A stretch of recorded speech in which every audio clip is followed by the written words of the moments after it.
Shalom, shalom, peace, peace. This is Jadiel from the Fourth Angels Learning Center. I want to thank you guys for joining in and tuning into our class today. Today's class is going to be a little bit detailed. We're going to have to break down a lot of scripture pertaining to the instruction given to the Levitical priests. And we're going to be answering the question, the Pesach question about John chapter 18, verse 24, pertaining to what the chief priest was preparing for. Because according to that scripture, it said that they were preparing for the scripture, the Pesach. And so I definitely want to thank you guys for tuning in.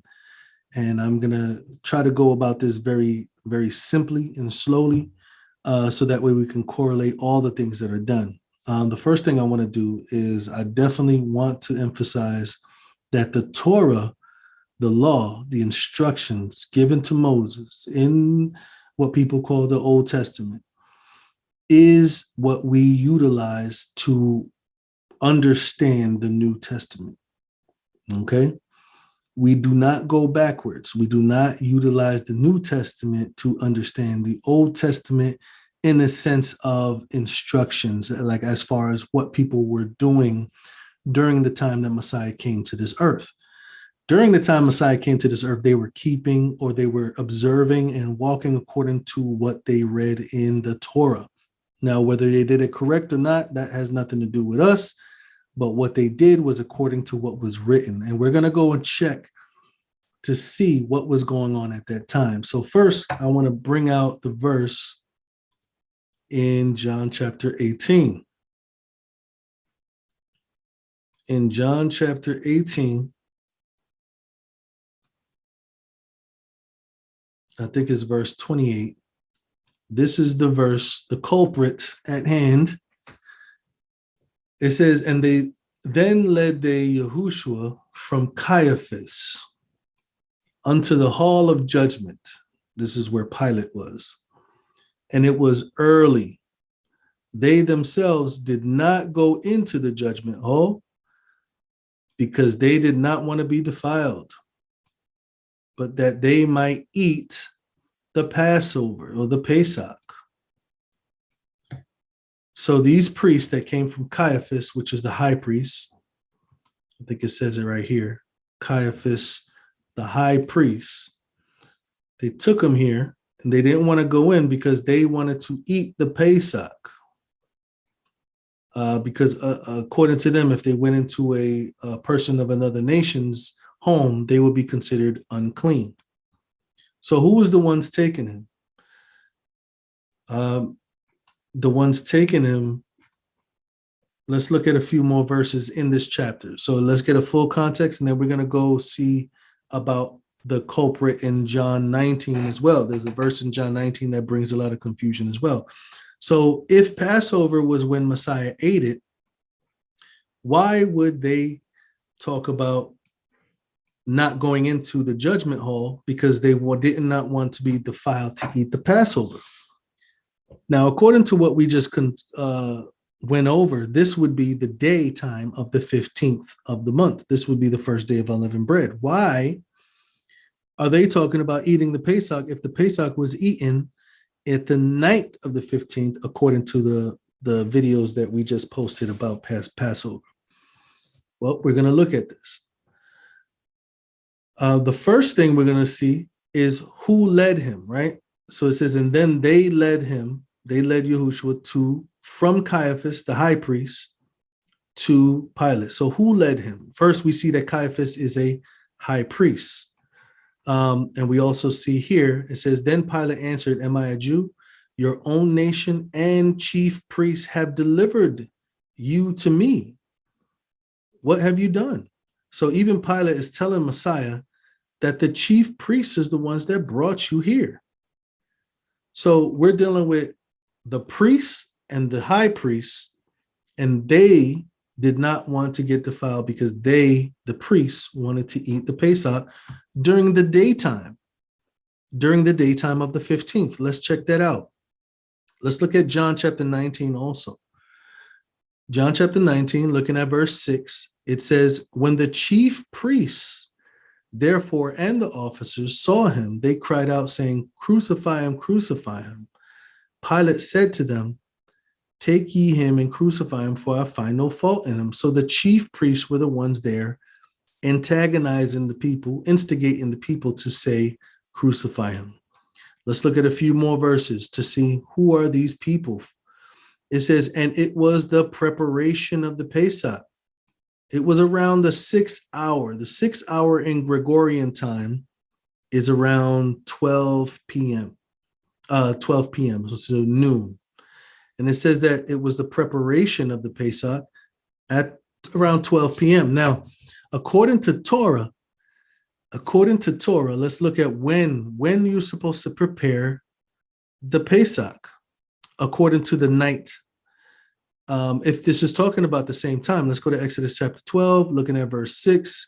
It says, you shall keep it until the 14th day of the same month, and the whole assembly of the congregation of Israel shall kill it in the evening. In the evening. So what are they preparing at noon? And why are they calling it Pesach?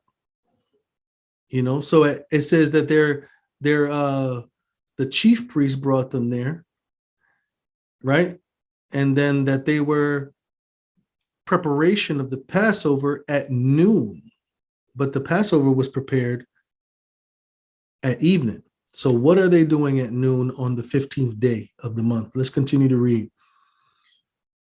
And it says, and they cried out, away with him, crucify him. Pilate said unto him, shall I crucify your king? And it says, and the chief priests answered, we have no king but Caesar. So who is the ones involved in this whole mess? Is the chief priests, is the high priest, Caiaphas, and the chief priests.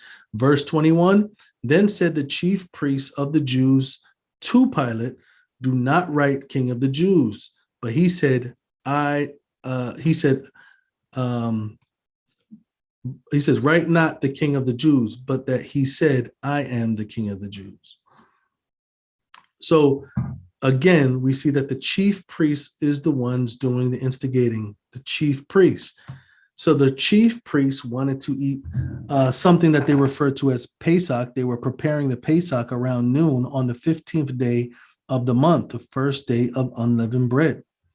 The first day of unleavened bread, according to what we already talked about. If Messiah ate the Pesach on the first day of unleavened bread at night, then this is the day of the Feast of Unleavened Bread. This is the day of the 15th. And they're talking about preparing a Pesach during the day at noon. Okay? So let's look at this a little bit longer, a little bit more. So what did the priest want to do? The priest wanted to eat the Pesach, according to John 18, right? So John 18, verse 28 talks about that they didn't want to get stopped from eating the Passover. We already did a study on what type of sacrifice the Passover was. And we already concluded that the Passover was a sin offering. Go check that video out. So if the Passover is a sin offering, and all these offerings that was also offered, there were certain offerings that the priests, the chief priests, and the high priest's sons, which were referred to as the chief priests, had to eat when they would offer those sacrifices. Let's check that out. So according to the Torah, Leviticus chapter 6, we're going to look at verse 14. Leviticus 6, verse 14, it says, this is the law of the food offering. It says, the sons of Aaron shall offer it before Yah, before the altar, right? And then it says here in verse 16, and the remainder thereof, of that offering, Aaron and his sons shall eat with unleavened bread.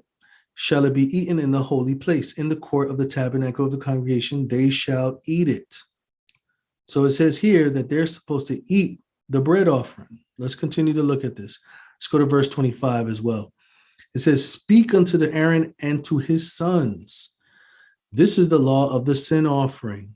In the place where the burnt offering is killed, shall the sin offering be killed before Yah. It is most holy.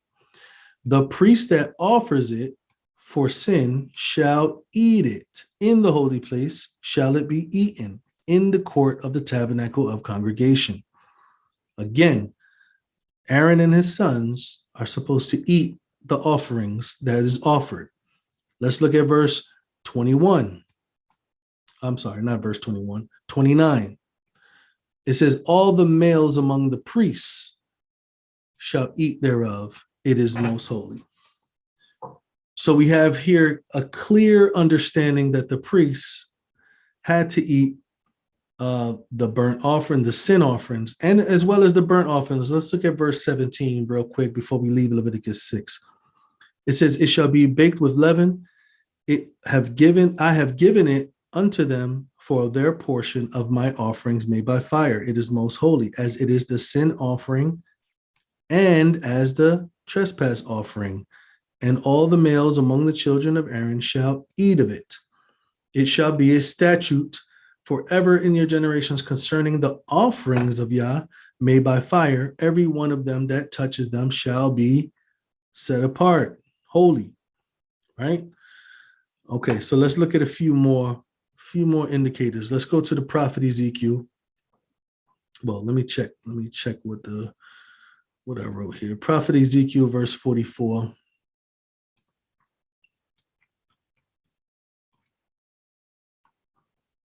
Verse 29. It says, they shall eat the meat offering or the food offering and the sin offering and the trespass offering, and every dedicated thing in Israel shall be theirs.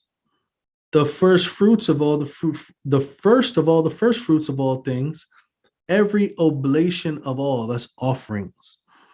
Every sort of oblation, every kind of offering shall be the priest's. You shall also give unto the priest the first of your dough, that you may cause the blessing to the rest of your house. So I just want to make an emphasis. The ones taking Messiah to Pilate were the chief priests.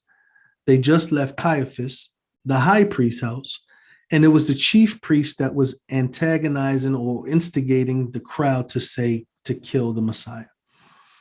It was also the chief priest that led him to Pilate. This is what Pilate said out of his own mouth, that the chief priests were the ones that delivered you to me. So the chief priests were the ones saying that they had to go prepare Pesach, and that they did not want to be hindered from eating Pesach. Well, if this is the 15th day, first day of unleavened bread, what, according to scripture, did they have to eat? What Pesach did they have to eat during the day that they had to prepare on the 6th hour, which is 12 noon? So let's go check the law. Let's see what they had to prepare in the book of Numbers. In the book of Numbers, let's check out verse 28. It talks about all the offerings that is made, from the daily offerings, morning and evening, to the Shabbat offerings, and now to the monthly offerings on the new moon. And then we get to the Pesach. Now look what it says on the 14th. In the 14th day of the first month is the Pesach of Yahuwah. Now, it doesn't say anything else after that, because on this day, all the congregation is supposed to kill the Pesach in the evening. So all the congregation is supposed to kill the Pesach in the evening. But look at what it says here. And in the 15th day of the month is the feast. 7 days shall unleavened bread be eaten. And then it says, in the first day you shall have a set apart gathering. You shall do no servile work. Now look at what it says here. But you shall offer a sacrifice made by fire for a burnt offering unto Yah. 2 young bullocks, 1 ram, 7 lambs of the first year, they shall be unto you without blemish. Their meat offering or grain offering flour mingled with oil. 3/10 deals shall you offer for each bullock. 2/10 deals for a ram. Several tenth deals you shall offer for every lamb throughout the 7 lambs. And look at what it says, 1 goat for a sin offering to make an atonement for you. You shall offer these besides the burnt offering in the morning and in the evening. Then it says, after this manner shall you offer daily throughout the 7 days. So this is what's happening on the first day of unleavened bread. Now remember, we just read in Leviticus that the priests not only offer these sacrifices, but they had to eat these sacrifices on the 15th of the month, on the Feast of Unleavened Bread. But here's the interesting thing. John calls them pesachs. It says that they went to prepare the pesach, not unleavened bread offerings. Well, let's look. They offered bullocks, rams, goats.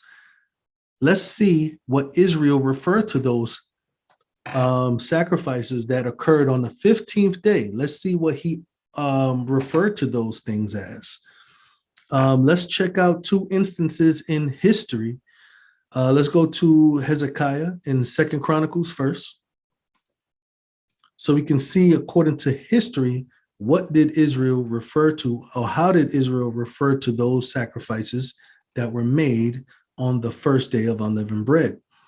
Because according to the Torah, there's no offerings made on the 14th. On the 14th, there's only one, which is the Pesach.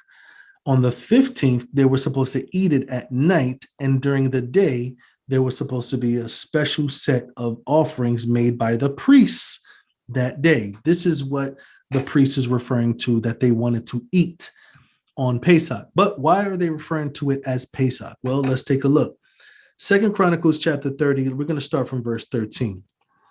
It says, and there assembled at Jerusalem much people to keep the feast of unleavened bread in the 2nd month, a very great congregation.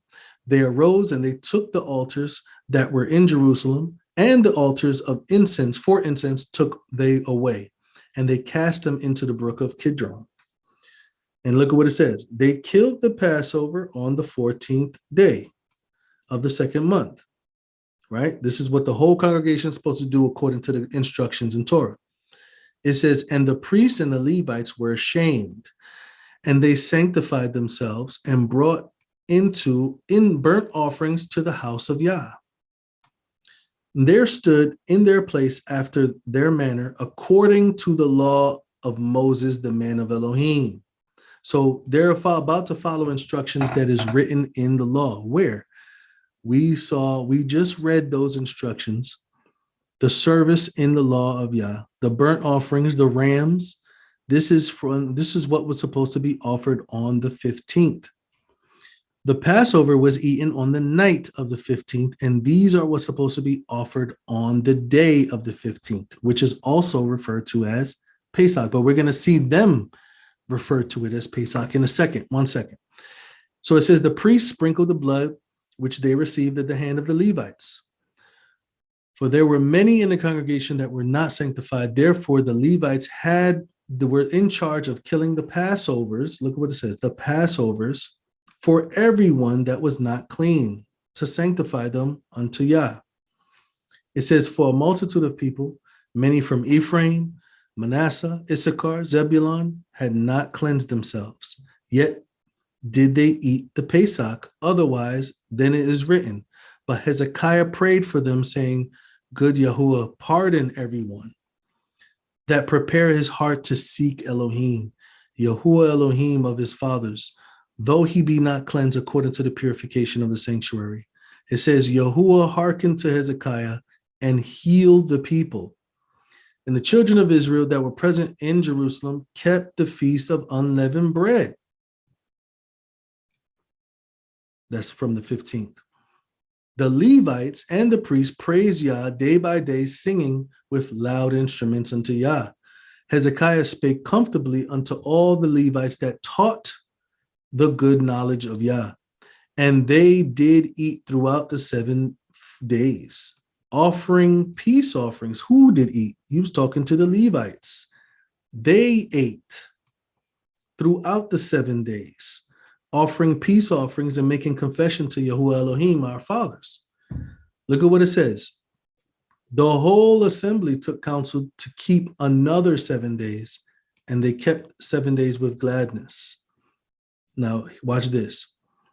It says, and Hezekiah, the king of Judah, did give the congregation 1,000 bullocks, 7,000 sheep, and the rulers gave the congregation 1,000 bullocks, 10,000 sheep. A great number of priests sanctified themselves.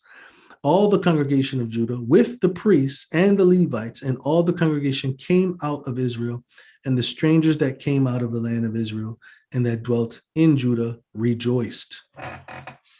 Now, we're talking about the name of these sacrifices.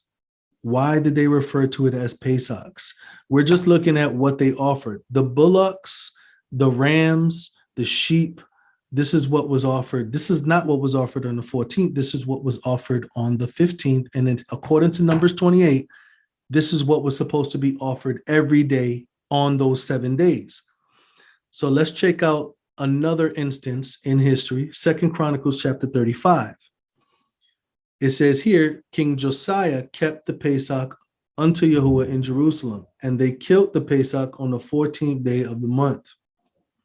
And he set the priests in their charges and encouraged them to do the service of the house of Yah. So we read about the service of the house of Yah during the feast in Numbers 28. So let's look at that. Let's go to verse 9. You guys can read this whole thing. It says, Conaniah also and Shemaiah and Nathaniel, his brethren, Hashabiah and Jael, Yahozabad, chief of the Levites, gave unto the Levites for Passover offerings 5,000 small cattle and 500 oxen. What did it refer to as? Passover offerings. What's the Hebrew word here for that? This is in verse 9 of 2 Chronicles 35. It says here, Passover offerings, that word is H6453, Pesach, or Pesach. All right. So what was the Pesachs in this verse? Cattle, oxen, bullocks, and oxen. So the service was prepared, and the priests stood in their place, and the Levites in their course, according to the king's command. And they killed the Pesachs, and the priests sprinkled the blood upon from their hands, and the Levites flayed them. So why do they keep referring to these sacrifices as Pesachs? They removed the burnt offerings that they might do according to the divisions of the families of the people to offer unto Yah, as it is written in the book of Moses, as they did with the oxen. They roasted the Passover with fire according to the ordinance, but the other holy offerings they boiled in pots. There were other holy offerings, and in cauldrons and in pans, and divided them speedily among the people. Again, let's go back to Numbers 28 so we can see what was commanded for them to do during the Pesach. The 14th day, the Pesach of Yah was killed. That's all. The 15th day, in the feast,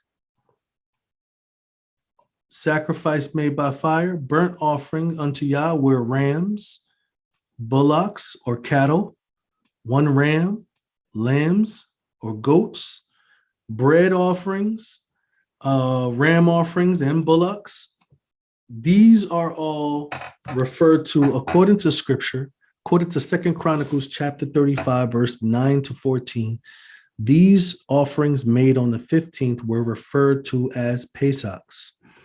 They were referred to as holy offerings that the priests had to perform during their services in the house of Yah. They were referred to as Pesachs. And guess who ate those offerings? It was the chief priest that ate those Pesachs. not only was it the chief priest, but when they had an abundance, it was not only the chief priest, but they also cut and offered more pesachs for the people on that day. So when we go back to John, what were they preparing for? What were they trying to, what were they getting ready for at noon? They were getting ready to perform the services at the house of Yah, in which they ate those pesachs. That's why they did not want to be defiled. In 2 Chronicles chapter 30, where we saw with the time of Hezekiah, the priests were defiled, so they could not partake in the Pesach. So Hezekiah prayed for them, and it said that Yah forgave them, and they were able to partake in the eating of the Pesach. 2 Chronicles chapter 35 shows that the offerings made the day after Pesach were also referred to as Pesachs. So let's take a look at John one more time. Let's take a look at John one more time. John 18, verse 28. It says they didn't want to be defiled because they wanted to eat the Pesachs. John 19.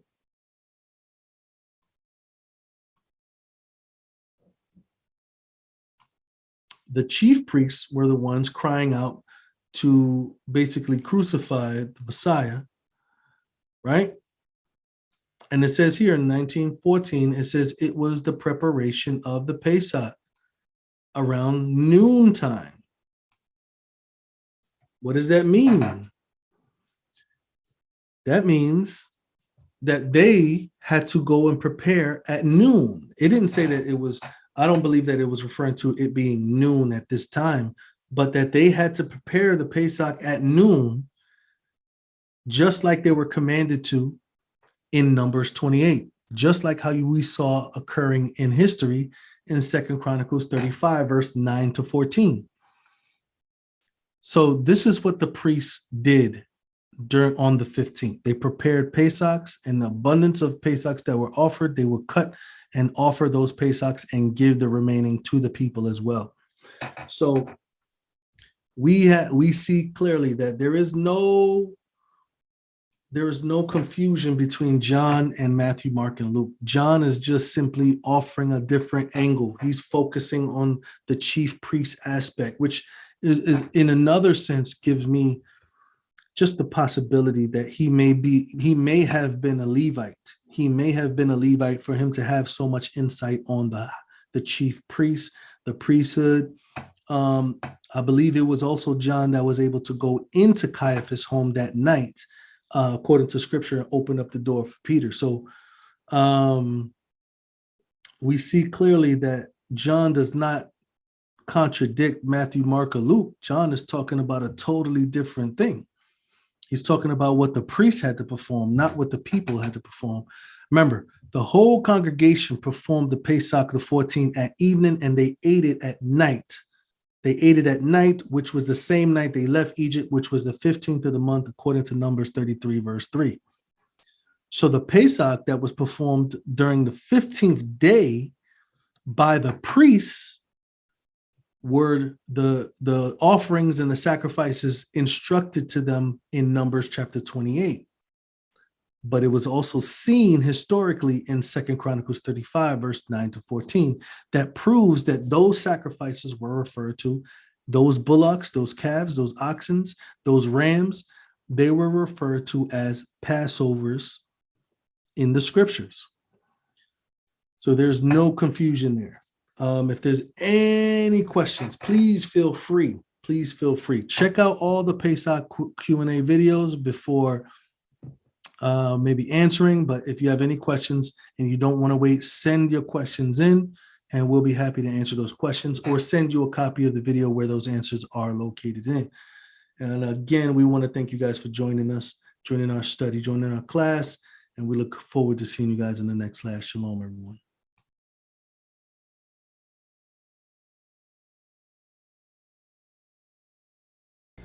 Shalom, shalom. Thank you guys for joining our study today. I hope that it was edifying. And if you want to support this ministry, you can support us on 4alc.com.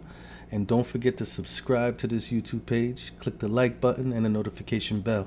I hope to see you guys on the next study. Shalom, guys.